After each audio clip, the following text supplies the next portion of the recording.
of these windows, and let's start with the folder structure.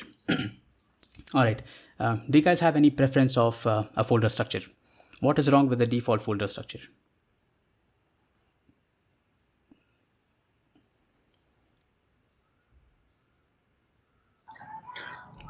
I think for DAL and or any other common functionalities, we can have a separate project so Okay. that some of the reusable components can be used for other projects as well. Definitely, I'm going to do that. I'm going to do that in a short while. Anybody, any other feedback about this folder structure?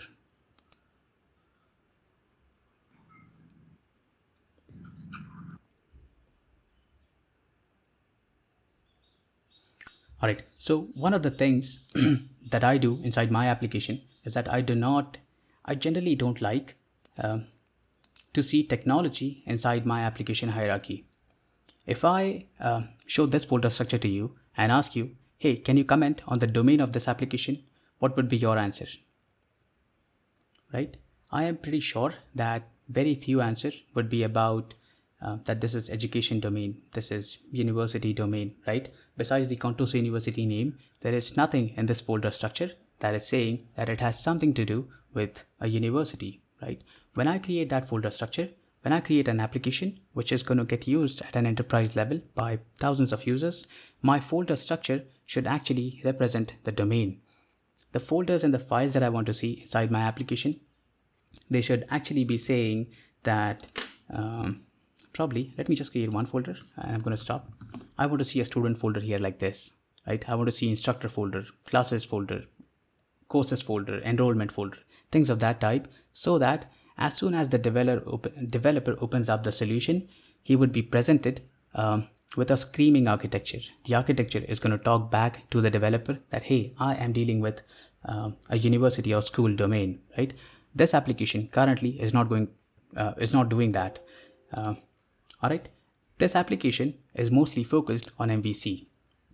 All right, one thing that I want to communicate or pass on at this point is that I am not beating Microsoft or Microsoft documentation team that they did not do a very good job of creating application. Their intention was very clear. I don't know if you guys noticed the folder, the file name, but then they were saying that they want to demonstrate the capabilities of Entity Framework 6 and how the code first option workflow of Entity Framework work. They had no intention of communicating that this is an enterprise application of a university. None of the code on the internet, be it Microsoft documentation or the Stack Overflow, none of the code will ever give you what is a good design of an application using Entity Framework is going to look like. They are just going to demonstrate the capabilities of those limited frameworks.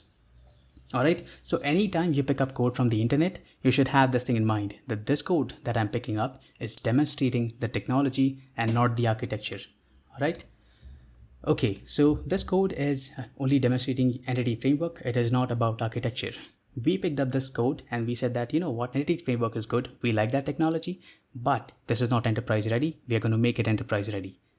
All right, so the app start, this has some production level optimizations like bundling the JavaScript and CSS file together so that a smaller package is sent across.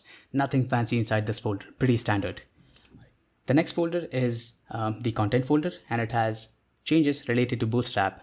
Two things that really stand out to me is the page list.css, and this was one of the NuGet packages. I think somewhere in the application this package is getting used and the intention is probably doing some pagination, right? I see a lot of classes talking about pagination, which is fine. Anytime we want to update or modify our pagination UI look and feel, we're going to have to come and modify this file. Site.css is another site level customization. Nothing fancy here as well, pretty small file. Right. So I'm going to close out of this and I'm going to start at the controller folder. I at least want to take a look at two controllers. One is the home controller and the second is the student controller. All right. As soon as I open this controller class, what stands out? What talks back to you as an architect? No. This is not how you write code. All right, go ahead. Over to you guys. The school context, it is more concrete objects. It should, as per the solid principle, it should depend upon abstraction. Excellent. What principle? It's DI, it's a solid principle. Which as well of as those five? You're right. Which of those five? It's D and as well as S of single responsibility, because the home control is responsible for creating the instance of school control, school context, and another thing is that abstraction, depending on the abstraction. All it's right. the dependent of the origin principle. I would give you both of those. You are right. All right. So we should really have a abstract class or probably an interface sitting on the left hand side, right? And we should really avoid creating a new instance. How do we get rid of the new keyword?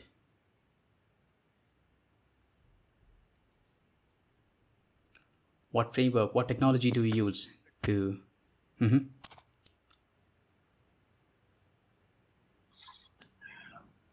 We can use dependency. DI you can use. Okay, all right. So we are going to replace this thing with dependency injection. All right. It is violating one more principle. So D is fine, S is fine. It is violating one more principle.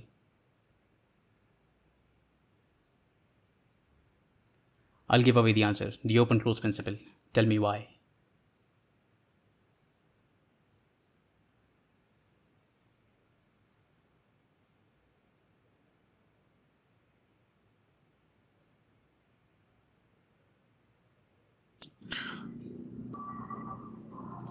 We are not open for extension, right? Extension of the application is that instead of entity framework, I don't like entity framework. I'm not an entity framework guy. I like ADO.NET. ADO.NET is like 5 times faster than entity framework. I want to use that. How do I do that in this application? We are blocked, right? We are dead in the water because of this new statement, correct? So we are violating the open close principle as well. Do you guys agree? Anybody who doesn't agree? Actually, open close, open for extension means that, can we extend the functionality of this class of form controller? Sure. But replacing EF with ADO, I don't think that's extensibility. Extensibility would be on top of existing functionality. I would. I think differently. Actually, what I would think. Sure. Good. What I would think, let's say what you're describing probably is with if you want to switch the backend. Right. So that I don't think is open close. I'm not sure whether others agree with me or not, but that's my personal opinion. Sure. I would think that this is violation of open close principle, that we are no more open for extension. It has to be entity framework, and it has to be working this way. Probably replacing entity framework 6 with entity framework 8 is something that we can do, but then not any other framework. I cannot replace entity framework with, say, ADO.NET or Dapper. In fact, why only depend on database? Because if you are targeting microservices would definitely not allow you to read data from databases. Now, I know that I'm going too far with this. This is not a very good example, but then what is the best way of reading data from different sources? What does entity framework propose? That we should really use an HTTP client. I know that it is not true for database, but the data source of a microservice probably should be coming as a web service, as a REST API. All right, probably. Okay, let's just table that discussion and talk about the dependency inversion and the single responsibility. We are definitely violating those. All right, so we are going to have to replace this thing.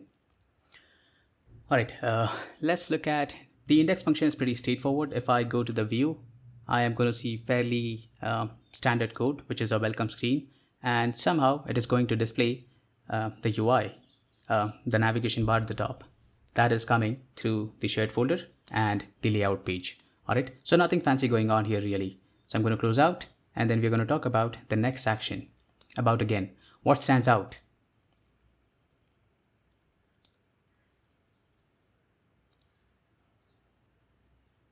What is it that you won't put in your code? Inline query. Inline query. All right, you just ignored like 10 lines here, right? So at the controller level, we are actually writing a business logic, which is more of a query. So at this layer, we shouldn't be relying on any business logic at the controller level. Excellent. I would expect that, but I would also get rid of this commented code. I don't like commented code inside my application.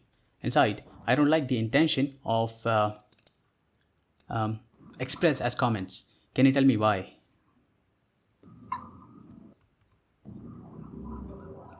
What is wrong with comments in the code? If they are about explaining what is written, it's fine. But let's say commented code indicates that, is it half done, half baked? It's confusing basically. Right. There is no way that you can validate or verify that the comments, what they are saying, they are right. All right. Comment is just some code which everybody ignores, and eventually developers also learn to ignore. All right. So one of the refactoring tool is that we remove the dead code from the application. All right. One of the dead code that just sits there and does nothing is comments. You should get rid of that. Right. There are very limited cases where I put comments in my application. What is that case? Can you think of a corner case where comments are necessary? I think whenever you take decisions about the functionality, how this is going to work, or why it is that way, I think their comments. Yeah. I think I can pretty much express using C# the intention of why I'm writing something. So nope, not that. So API users, you're building an API. You want to build some documentation. Probably documentation of like this, of something this sort. I would sometimes accept this. This is fine. I would put this. The other scenario where I put comments in my application is when I'm writing regular expressions. Regular expression by themselves, they are pretty cryptic, right? I mean, what is somebody to make out of this statement, right? Probably starts with, or I use the wrong keyword, but then starts with integer, right? Or a numeric. When the code itself is cryptic, it is okay to write comments, right? But when you can express something through variables and through declaration and through the C# language itself, you should definitely try avoiding writing comments in the application. All right. Somebody some time back said that a hard-coded inline query should not be part of the application, and I completely agree with you. We will eventually try and get rid of this application. We'll eventually try and get rid of this particular query from our code. All right. The second thing, it is directly depending on the database. Now, if you read about architecture patterns like clean architecture, the onion architecture, databases, they are not core of the functionality. They are a detail of the functionality, that the detail says that we are going to persist the data inside a database, and then that detail probably sit outside of the application. All right. So the ideal thing for me for this application would be that we don't care where the data is coming from. So we are going to tuck this thing behind something else. Can anybody guess what that something else should be?